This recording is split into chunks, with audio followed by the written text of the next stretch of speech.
نحمده ونصلي على رسوله الكريم أما بعد فأعوذ بالله السميع بسم الله الرحمن الرحيم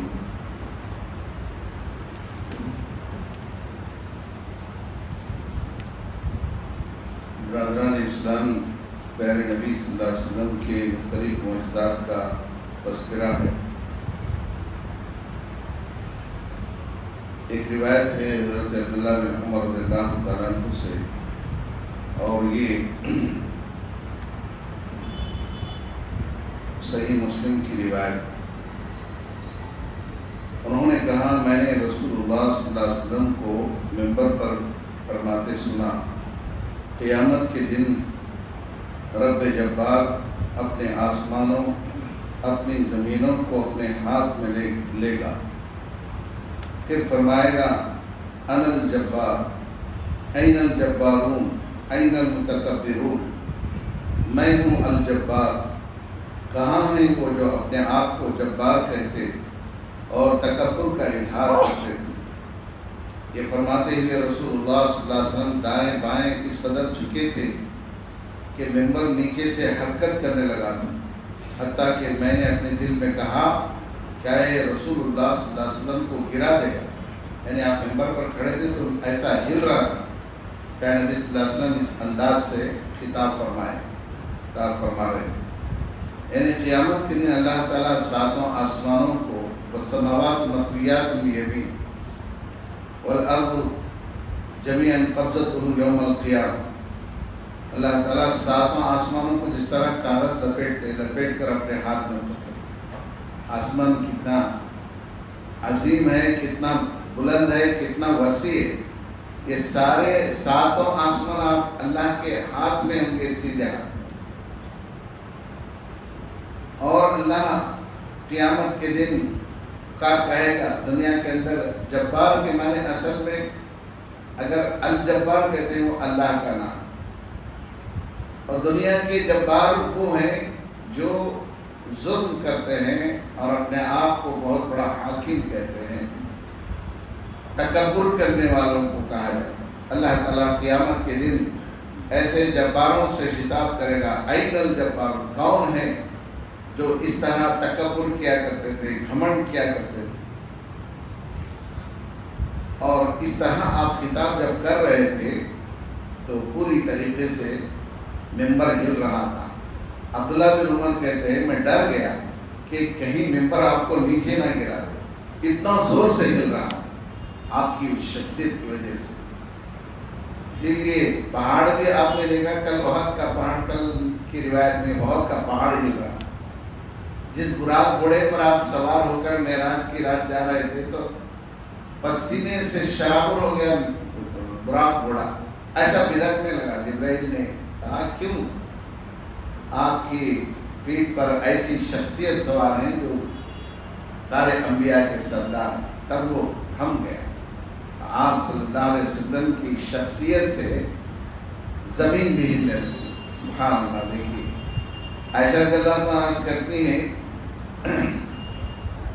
یہ آیت کے بارے میں، وما قدر اللہ حق قدرہ والارض جمیعا قبضتہ یوم القیامہ والسماوات مطویات بیمینہ سبحانہ وتعالی عما یشرکون۔ ان لوگوں نے اللہ کی صحیح قدر نہیں کی، قیامت کے دن زمین اس کی گرفت میں، اس کے قبضے میں، اور آسمان اس کے دائیں ہاتھ میں لپٹے ہوئے، وہ اس سے پاک اور بلند ہے جو شرک کرتے ہیں اللہ کی ذات میں۔ یہ سورہ زمر کی آیت نمبر 67۔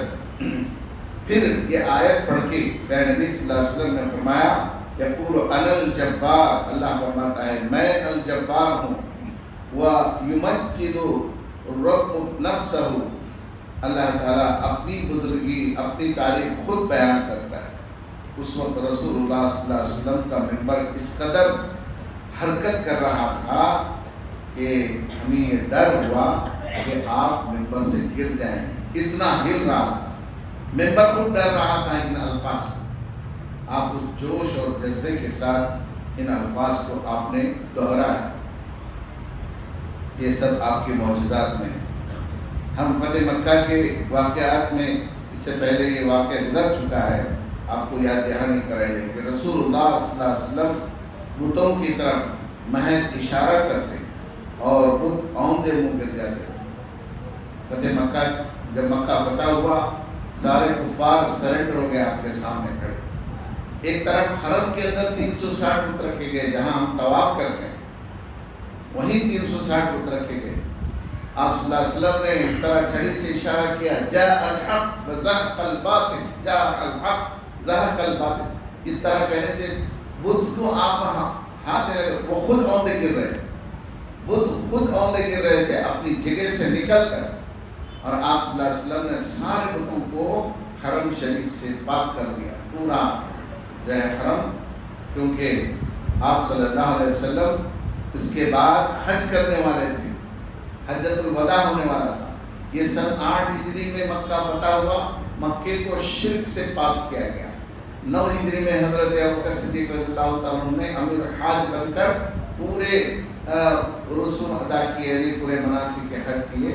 9ویں ہجری 10ویں ہجری میں آپ صلی اللہ علیہ وسلم نے پورا جب مکہ صاف ہو گیا تب آپ نے حج فرمایا۔ دیکھیے بتوں سے اسی طرح یہ معجزہ تھا۔ اسی طرح غزوہ خندق کے واقعات میں یہ واقعہ گزر چکا ہے۔ آپ جانتے ہیں خندق جب کھودی جا رہی تھی، بہت بڑی لمبی خندق مدینے میں کھودی جا رہی تھی، اس میں درمیان میں ایک چٹان ہے، وہ بہت بڑی چٹان تھی۔ صحابہ بار بار کدال لے کر یا سے پھوڑ رہے تھے، وہ نہیں پھوڑ رہی تھی، تو نبی صلی اللہ علیہ وسلم کو دعوت دی گئی کہ آپ تشریف لائیں اور اس چٹان کو پھوڑیں۔ تو اس وقت جو ہے نبی صلی اللہ علیہ وسلم تشریف لائے، کدال ہاتھ میں پکڑے اور اس طرح آپ نے اٹھائی کدال اور ایسے ماری۔ اتنی بڑی چٹان چکنا چور ہو کے پھٹ گئی پوری طرح۔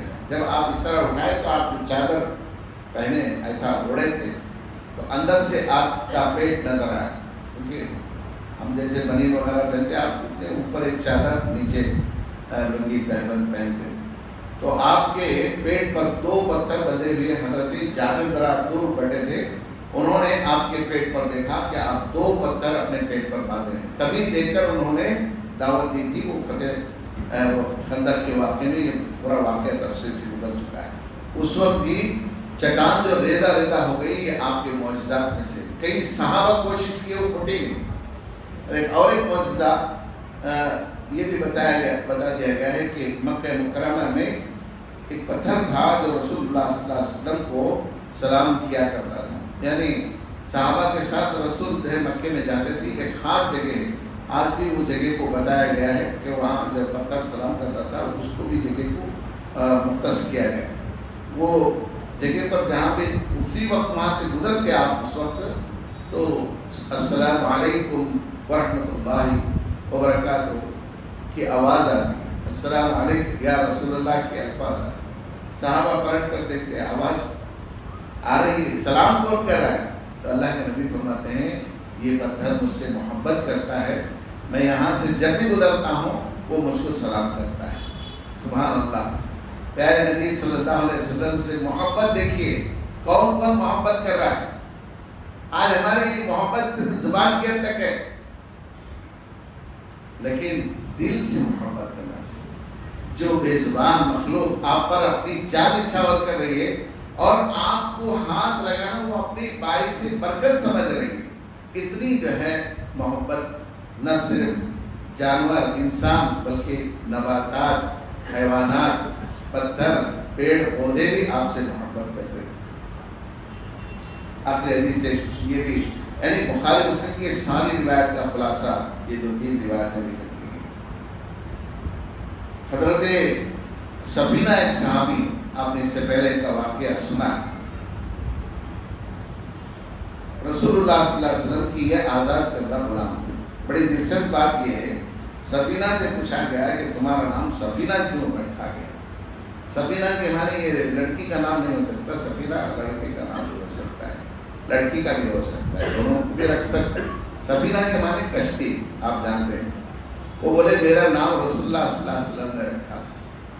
وجہ یہ تھی کہ ایک دفعہ آپ صلی اللہ علیہ وسلم اور آپ کے صحابہ سفر پر نکلے، جس صحابی کو جو سامان وزن ہو جاتا وہ مجھ پر لاتا، جس کو اٹھانے کی طاقت نہیں تھی، تھوڑا سامان ان کے کندھے پر ہی ڈال دیتا۔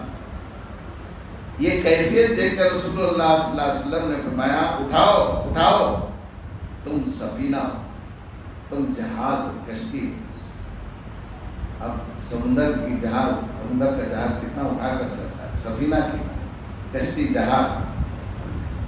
آپ صلی اللہ علیہ وسلم کی اس ارشاد کی برکت ہے کہ اس دن سے اگر مجھ پر 1 2 3 بلکہ 7 اونٹوں کا بوجھ بھی میرے کندھے پر لاد دیا جاتا تو مجھے بوجھ نہیں لگتا، کوئی سی طاقت آ گئی۔ اب 7 اونٹنیوں کا سامان کتنا ہوتا ہے؟ ایک اونٹنی پر مان لیجیے 1 کنٹل کی سامان اٹھا کے چلتی ہے، 1 کنٹل میں کم بتا ہے، 7 کنٹل بھی ان کے کندھے پر ڈال دیا جاتا ہے، حضرت سفینہ رضی اللہ تعالیٰ عنہ کو اٹھا کر چلتا۔ یہ دعا کی برکت ہے، وہ خود کہتے ہیں کہ یہ پیارے نبی صلی اللہ علیہ وسلم کی دعا کی برکت تھی کہ میرے اندر اتنی طاقت آ گئی اس دن سے، جس دن صحابہ نے میرے کندھے پر اپنے بوجھوں کو لادا تو میں اٹھا کر چلتا تھا۔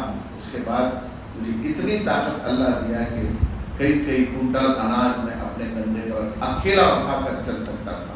سبحان اللہ، یہ اللہ کے نبی صلی اللہ علیہ وسلم کی زبان سے جب بھی کوئی برکت کی دعا نکلی ہے میرے بھائیوں، سارے صحابہ نے محسوس کیا ہے۔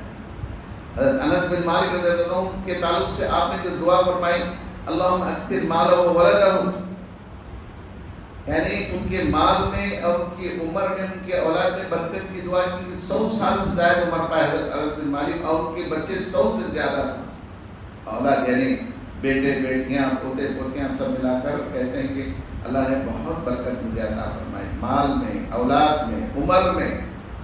تو آپ کی دعاؤں کو لینے کے لیے صحابہ بے چین ہوا کرتے تھے۔ انشاءاللہ اور بھی روایت ہم پڑھیں گے۔ اللہ تعالیٰ سے دعا ہے کہ مجھے اور آپ کو ان باتوں پر عمل کی توفیق عطا فرمائے۔